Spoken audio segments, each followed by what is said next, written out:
Hello, and welcome to Homebrew, the series which showcases unique deck ideas. Today we'll be talking about a deck that's pretty interesting. The idea is to mimic the early days of Yu-Gi-Oh!, specifically when your deck's not the best, you don't have access to the best cards, and the game was a lot slower and more interactive. So today I fabricated this deck. Starting up with the normal monsters, we got Neo the Magic Swordsman. Pretty self-explanatory beater, it's good. Mystical Elf, very high defense. Lodgin the Mystic Genie of the Lamp. Another beater. Rogue Doll. Something a little bit in the middle. It's not the best, but this is a singleton format. Blazing Apache, strongest card in the deck by far. Warrior Digrapher, it's got warrior synergy, which is good. The Dragon Dwelling in the Cave, nice defensive monster. And Robotic Knight. Robotic Knight's actually a machine, so that comes up later with some synergy that's involved. Then for effect monsters, we have Steel Scorpion. It's removal, but it takes a little bit of time. Dark Mimic level 1, good for card advantage. A little slow though. Spear Cretin, which allows for you and your opponent to both reborn a monster. A little situational, but you can get back one of your beaters or another monster, and in the right format, it works.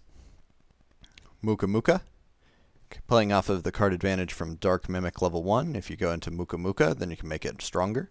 Pretty good. We got Man-Eater Bug, just good hard removal. A little bit slow, but it's pretty good for the format.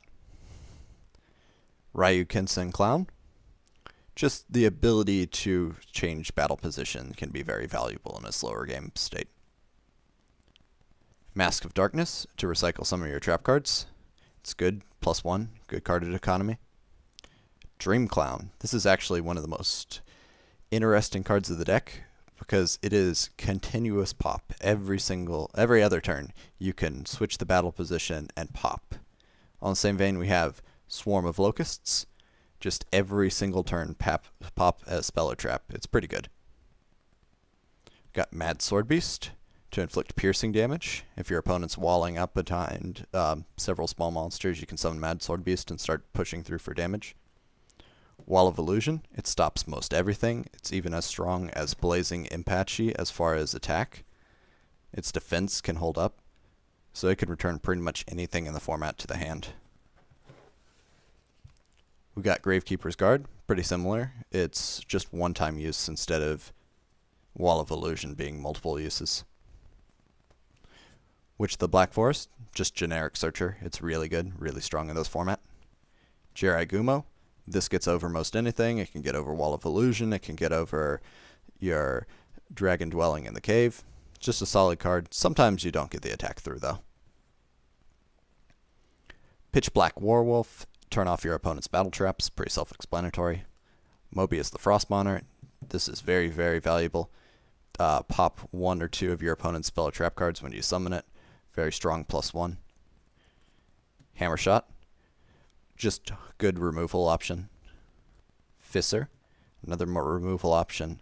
Tribute to the Doomed, this one's a -1, but oftentimes it's a lot better than either Fisser or Hammer Shot because you can designate target. Dark Factory of Mass Production, +1. Doesn't need to talk anymore about that. Paralyzing Potion. It affects most cards in the game, but one of the problems is that it can't target Robotic Knight. But it's good soft removal otherwise. Next we have Malevolent Nuzzler. Just increase the attack by 700 points, and you can actually recur this one to the top of the deck if you're running out of cards or if you really need to get over one monster after it's destroyed. Reload, it just increases the consistency of the deck. It's a free mulligan, and it's pretty fast. It's a quick play spell, so you can use it whenever. One of Poison of the Old Man. It's good. You can increase your life points in a pinch, but the 800 damage is also pretty flexible. Offerings to the Doomed. It's -1 as far as card economy, but it deals with any monster, and that's pretty good. Wabaku. It's a fog. It just buys you one turn in the game. But it can be very valuable, trading the card advantage for retaining your monsters. Blasphemous Chain. It's a little bit similar to Malevolent Nuzzler, but It has the additional effect of destroying a card when it's destroyed.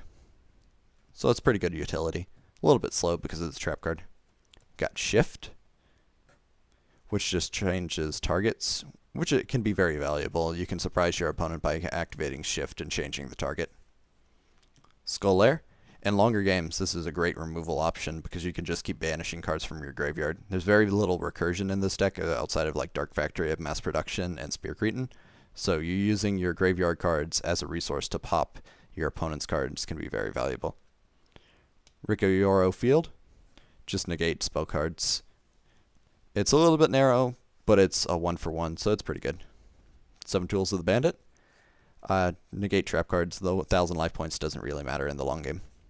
Occasionally it's going to come up, but most of the time just the 1-for-1 card economy is good. And then Magic Jammer. It's another neg 1, but there's some really powerful spells in the format. So that's the main deck. Let's go on to the extra deck, which is every single fusion monster I have. You can't make any of them, but it's intimidating, and just throwing your opponent off balance like that is really valuable in the game. But that's pretty much the deck. Main deck, extra deck. There's no side deck. This is a fun format. It's singleton. It's designed to be competitive, but not necessarily too serious. Low power level, lots of Fs as far as card rating, but it's fun, and that's the important part.